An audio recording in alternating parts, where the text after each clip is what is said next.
নতুন যোগদান উপলক্ষে তজুমউদ্দিন উপজেলা স্বাস্থ্য ও পরিবার পরিকল্পনা কর্মকর্তা ডাক্তার রাহাত হোসেনকে ফুলের শুভেচ্ছা ও অভ্যর্থনা জানিয়েছে উপজেলা স্বাস্থ্য কমপ্লেক্সের সকল কর্মকর্তা ও কর্মচারীবৃন্দ।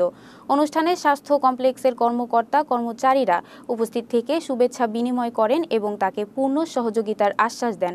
এ সময় উপজেলার স্বাস্থ্যসেবা কার্যক্রমকে আরও উন্নত ও কার্যকর করার লক্ষ্যে ডাক্তার রাহাত হোসেন সবার সহযোগিতা কামনা করেন। ধর্ম বাইরে কিছু না, ধর্ম আমাদের সাথেই আছে, সব ধরনের মূল কথা একই। তো যাই হোক, কথার মানে এখানে বক্তৃতা দেওয়ার কিছু নয়, সবাই আসছেন, আমি খুশি হয়েছি। সিস্টার হয়তো ব্যস্ত আছে, এই যাই হোক। তো আজকে যে আয়োজন যারা করছেন সবাইকে ধন্যবাদ। শুধু মানে মানে আমার ওই মানে সবচেয়ে বড় কথা যে আমাদের পারিবারিক বন্ধনটা যেন কোনোভাবেই নষ্ট না হয়। স্যারে আমাদের যে ঢাকাতে কিরকম নেতৃত্বের অধিকারী ছিলেন এটা হয়তো আপনারা এখন বুঝবেন।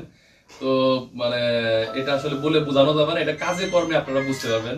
তো আজকে সেই স্যারে আজকে এখানকার টিএসএ এখানকার মানে এই আমার মনে হয় এটা জীবনের প্রথম ধাপটাই তিনি পরিবর্তন মানে আরম্ভ করলেন এখান থেকে। আমি মনে করি তজুমউদ্দিন থেকে প্রথম ধাপটা আরম্ভ হলো। এখন স্যার আপনার কর্মের উপর নির্ভর করবে আপনি সেই ধাপের কোন বিল্ডিং এর কত তলা পর্যন্ত যাবেন।